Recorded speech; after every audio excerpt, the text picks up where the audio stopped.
boom, line of set, clean. Welcome to the Like Mother, Not Like Daughter podcast, where we share conversations of womanhood that bridge the gap from one generation to the next. Yes. Our hope is that this podcast sparks honest conversation within families that will strengthen the family bond. I like the way you do it, baby. Let's be honest about it. There's a way around it. I like the way you do it, baby.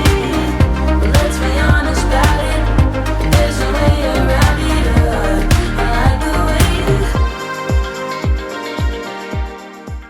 I am one of your hosts, Jen Rodriguez. And I am Carolyn Little. Yes, welcome back. This is our third episode. Yes. Titled, You Got Eating Out Money?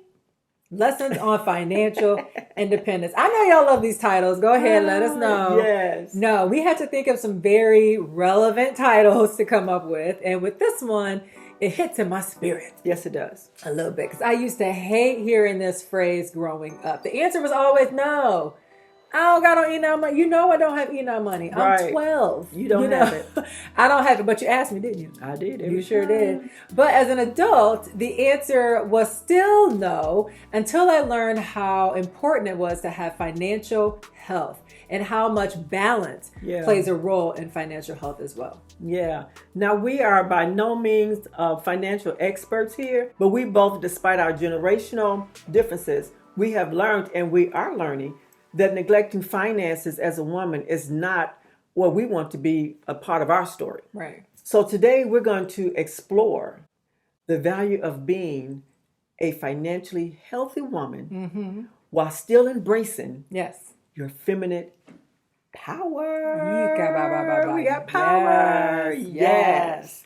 You can follow Like Mother, Not Like Daughter on all podcast platforms. So Apple Music, Google, Spotify. If you can find a podcast, you can find us, okay? So make sure if you're listening, make sure you subscribe to us. Keep up with us so you don't miss an episode. We are filming for YouTube. So if you're on YouTube and you're a part of our YouTube fam, make sure you subscribe as well and hit that notifications bell so you don't miss a thing with us and all of our episodes coming up. Now, you might hear some clink, clink, clink, clink, clink, clink, clink, bing. If you're listening, we like to have smoothies and coffee and all that type of stuff because when we chat, we got to have something to drink to stay hydrated, okay? So let's go ahead and get into it.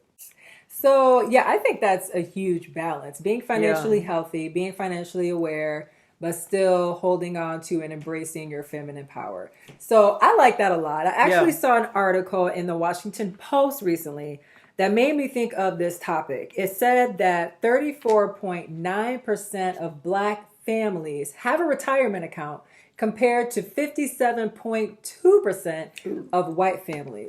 I thought that was interesting. And obviously there are some factors that factor into that and play into that are uncontrollable, i.e. the process and the system. But what I'm seeing and what I started to see as I investigated and looked into this topic and why this could be amongst my generation is that there's this argument back and forth about financially independent women and their relationship with men. The fact that men are even a factor in how some women choose to educate themselves was really, really surprising to me. Right. And maybe I looked in the wrong places on this. I'm sure there's plenty of other, there's plenty of women out there who are doing their thing and they're financially independent and they're with men or not with men or with men, women or whatever your thing is. But I'm just so curious on where the mindset comes from that how financially independent you are is determined by your man. Well, educating yourself is really up to you. Yeah. And I think knowing your patterns is up to you too. Like as a single woman, I've chosen to take a hard look at how educated I am about my own behaviors and how disciplined I am to truly plan financially and be financially healthy. For example, I used to spend ample amount of money on groceries, and I know some of y'all feel me on this out here. Yes, Lord. Yes, Lord. I would spend all this money on groceries, but still find the coins to go out and eat every night. And the number of groceries I would throw away was sickening. Right. It was sickening. A lot of it really just came down to just not being lazy enough to cook. You know what I mean? A lot of it came to just utilizing what I bought and really just paying attention to what I'm actually doing with my money. Yeah. Now I think that's a big thing of paying attention what you're actually doing with your money, educating yourself. Those are huge topics when it comes to just women in general. Because I do believe that there's enough resources out there for women to educate themselves. Now I'm not saying that a man can't, you know, play into that by no means. But what I'm saying, it is a woman's responsibility to educate herself regarding where she wants to be with her finances. Yeah. That's the way I view that. Now, I do agree that you do, for sure, throw away a lot of groceries. Yeah. Throw away a lot of groceries. I'll admit it. That's Yeah. sad. I'm getting better. You are getting better. I do have to say that. But back in my day, when I was growing up, we always made sure that when we cooked on Sunday, we had enough for like Monday.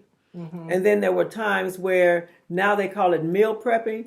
But back in the day, you just cooked up enough food for the week, and you would put some things in the freezer, Yeah. you know, and nobody in our family went hungry. Nobody in the neighborhood went hungry. So it was just one of those things where that's how we learned to save money instead of going to the grocery store every day, every other day. We basically went once a week, which I still do now, buy up everything for the week, and then cook what I'm going to cook, and then freeze the rest of it. That does save a lot of money, as well as buying in bulk. Yeah. Some things you can buy in bulk, like chicken, bread, things like that. You can separate it out and you can put it into your freezer. That saves money. So that's a big financial break too, if you learn how to shop in bulk. So those are just some tips that we used to do back in the day, but it did help us out financially. Yeah. We didn't have to go to the store every day or every other day. We made sure that whatever we had it for the week, and sometimes for 2 weeks. Because if you got paid every 2 weeks, you better believe you're going to the store to shop enough for those 2 weeks. Yes. Yeah. I know. Yes. And, to your point, I know that you mentioned, and we've talked about this before, how if there was family in the area and they needed something, no one ever really went hungry. Nobody. So there's this factor of community thinking at the same time. Not that everyone isn't responsible for their own finances. Right. But I think a lost art now that families are so split up and are everywhere is that community thinking. Nobody gets left behind. Nobody gets hungry. Yeah. Everybody eats. For example, I'm a housewife fan, right? Yeah. And, kind of thinking about, again, just women and how they play a role and where they are, with their finances to be able to do community thinking or anything else, really.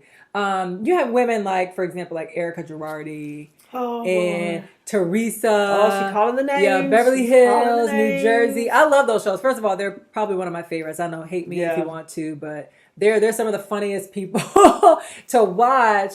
But it's just crazy that they didn't have any knowledge of what was going on financially. Allegedly, they didn't have any knowledge of what was going on financially in their home. I just could not imagine. Maybe it's because I don't have a husband that's like so well off and career and where I don't know something, but I feel like, I don't know if it's a generational thing. Obviously they, their relationships are different. Not to speak badly about anybody, but I was just like, how do you not know what's going on with the house finances? Not that you know what's going on with the business aspect, but at least with the house. I mean, all you know is everything good, which is good. But how do you keep extra eyes? Like, how do you become aware of what's going on when you're not the breadwinner? That's a lot right there. Just to even when I did watch those episodes, it was hard to even fathom that they did not know what was going on in their home with their finances. I thought it was just me. I thought it was because I'm a little youngin'. No, it was not. It was not just you. But Jennifer, one of the things that sabotages a marriage. Well, there's a couple things that sabotages a marriage. It's not talking about finances before you're married. Okay. You need to talk about your finances, your goals, your debt. And that's something that people don't want to talk about before they get married.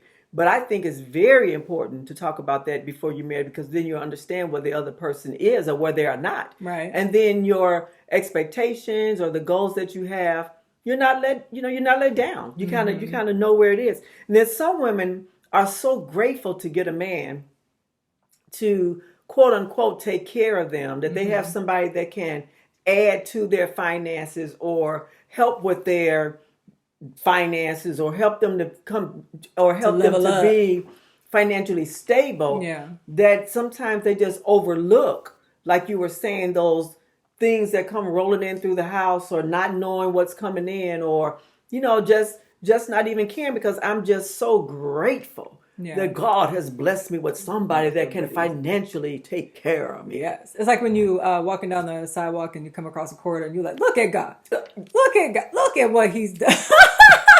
Won't he do it? Look at what I'll just take it. I don't care where it Won't came he from. do I don't care it? this bag of money. I don't care where it came from. I don't care who it belonged to, but it's mine today. It's won't he do it? But for Wow. me, even, with your dad and I, it was so important for us to sit down once a month and talk about our finances. Yeah. Now, I was the accountant in the family, so it was important for us to sit down once a month to talk about our finances, so that I can show him what's happening, what's going out, what's going in. He just wasn't that type of a person to pay attention to every cent and every dollar. Mm-hmm. But he definitely wanted to know, what we were going to spend on groceries, how much we were going to spend on vacations. Let's start saving for big items, that type of thing. That was him. But as far as the everyday, ins and out, he didn't want to know that. But I said, you know what? Just in case something happens, we need to really sit down. You need to really sit down and figure how this checkbook flows on a monthly basis, on a weekly basis. And so we started doing that like once a month. And then he started, when we pay our bills, we started sitting down together. So we both looked at the checkbook. So I think it's just about where you want to be financially, and what you expect from your partner. Yeah, that's, you know what I'm saying? That's the thing, is like, what do you expect from your partner? that's the word. The word is partner. The word is partner. The word is but partner. Then you have some partners, like I said, I was the accountant. So your Yeah. dad trusted me enough to do the right thing. But I could have just ran away with that. Exactly. But I did not. What I said was, there's integrity on my part. So let me help you see where everything is going. Right. Because if something happens to me, where are you going to know where everything is going? But then that's because I wasn't dependent on him to just take care of me. Right. You know what I'm saying? And he Like, wasn't just dependent on you either. You guys were truly partners. We were truly partners financially, and a lot of other ways. Okay. Bless his soul. May he rest in peace. But yeah, we were partners. Well, we're segueing into relationships. We're going to come back to the money and talk about how to eat our money as a woman, an independent woman. For me, it is about being financially healthy as a woman that is on a journey. Yeah. So your financial health is just as important as your mental health, your physical health, your spiritual health. There are behaviors that are tied to how you handle your money, that are, directly a reflection of your values and your ability to be organized, prioritize, your discipline, all of those things. So there's really not a right or wrong. I feel like there's just a healthy and an unhealthy. Yes. And as someone who's on a journey of being the best woman and the best version of myself, especially being an example to my daughter. Yeah. It's important that I consider my behaviors toward my finances just like I consider my behaviors toward everything else. Yeah. Yeah. Let's dive into some hot topics and see where we can bridge the gap. Because it is important that we walk away understanding more about each other. That's the purpose of this, that we understand more about each other. But also it gives us the confident outlook on building your own ideas. Absolutely. Yes. So of course, again, we're talking about bridging the gap, and there's a lot that we agree on in terms of building financial health. Yeah. But there are some differences that, occur and are there, mainly because we come from different generations. Yeah. So our values in money are a little bit different. So, Mom, was financial independence something that was instilled in you in your generation, or was it more secure to marry a man who was well off?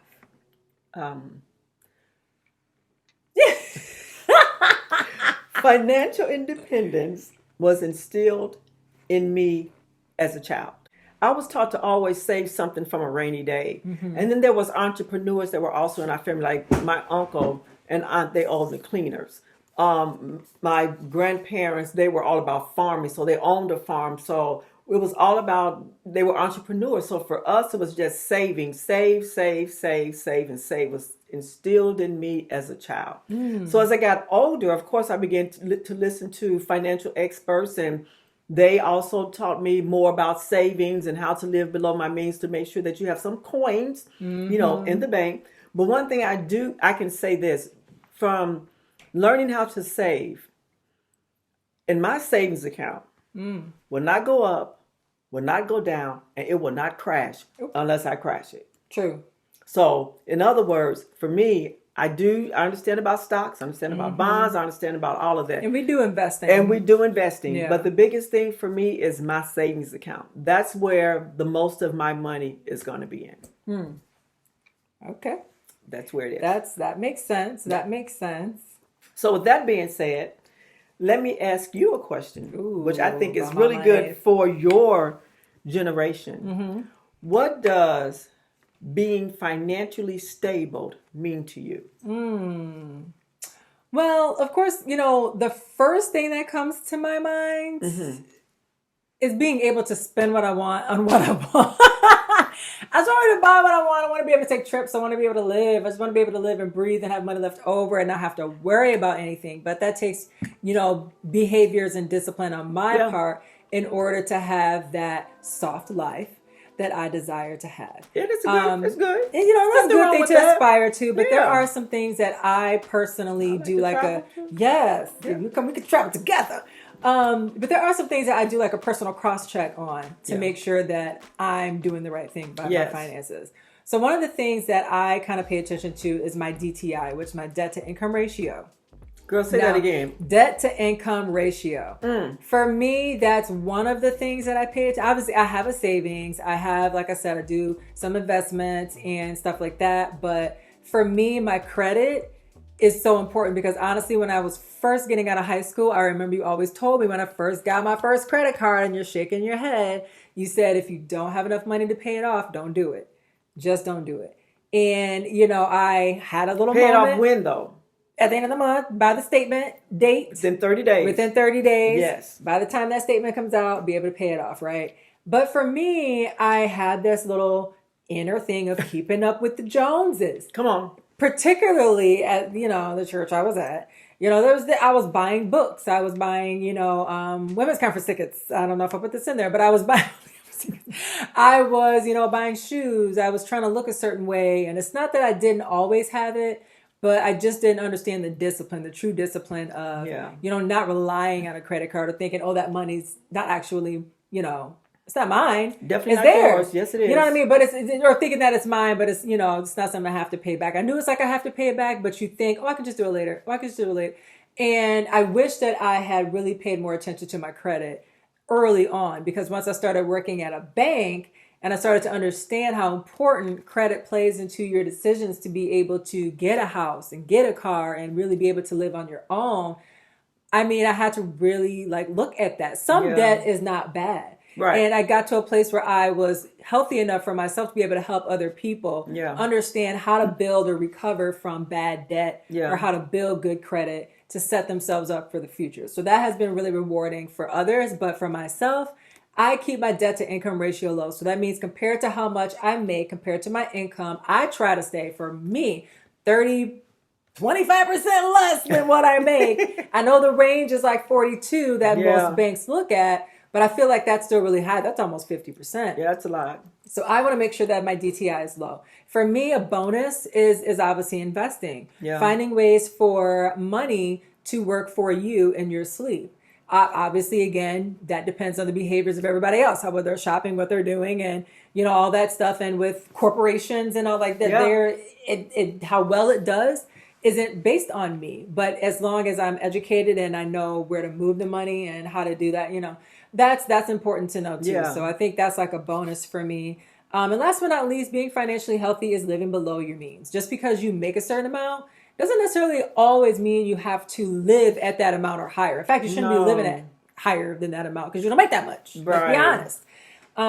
So I think living below my means, really paying attention to grocery shopping at places like Walmart, not sleeping on the dollar store. Yes, or Family Dollar. Yeah. Stop trying to keep up with the Joneses, and don't sleep on those stores. Yeah. And, just honestly, couponing, not having every subscription in the world, just really paying attention to like, what am I spending each month? Is this something I need for business or for my own personal pleasure? Like, do I really need this? Or can I cut some things to just gift myself with more money to save for my future, especially because I have a child? Yeah, and that's good about gifting yourself more money to save for your future because, even though I mentioned about a savings account, of course, I love to travel, I love to shop, I like to do all of those things. I have credit cards. But the issue is, again, paying those credit cards off in 30 days, shopping within my means. And if there's a big item that I want to purchase, I have learned to save for that big item. Exactly. And that's the art of saving. The art of saving. The art of saving. I have learned to save for that big item. So, of course, do you have a car? No. Do you, like you were saying, there's good debt. Yeah. But then it's just the art of saving and knowing that you can be financially free. Yeah. You really can be financially free. And again, we're no experts. We're just here just giving you our tidbits about how from generation to generation, how some things have changed. Doesn't make it, again, good or bad. But we're living where we're learning how to be financially free. Absolutely. And it's a great feeling. A great feeling that it is. And I will say, people in my generation, I hope that we get back to like that 32% of people having a retirement account, 401k. That's really low. I hope that we get back to, especially as a Black community, in whatever way you see fit, but get back to saving. Yes. Even if it's a little bit every month, just give, like I said, gift yourself. I always say, do something that your future self will thank you for. Yeah. So don't knock the fact that you could live a long life and actually retire. I know that you live in the moment and you seize the day, but you have a future, and God has given you a future, a gift of the future. Yeah. So let's set ourselves up, do more saving, and maybe just look for a little more security along with that soft life. Everybody wants it. Breathe in some love and let yourself unfold. Breathe in some love. Each episode, we will end with affirmations we can all focus on around this topic. Yeah. We all know affirmations help us set the intention for our day and for our week. So feel free to add these as a part of your daily routine. I am financially healthy. I live debt-free. I am a lender, not a borrower. I have more than enough money to save for me and my family. I am aware of my everyday spending and make wise decisions. I am not intimidated or influenced by those around me. I do what's best for me and my family. God has equipped me with everything that I need. I am enough. Yes. Hallelujah. I know I am that's enough. right. Not influenced. Thank you for joining us for another episode of Like Mother, Not Like Daughter podcast. We hope that this conversation will help you bridge the gap from one generation to the next in your family. Yes. Now we look forward to sharing our next episode, Marvin Gaye, on a Saturday, the weekend reset. You can listen to the recap of this episode and all episodes on all podcast platforms. But in the meantime, don't forget to follow us on Facebook, Instagram, Twitter, and YouTube. Yes. Until next time, have a great day. I like the way you do, baby.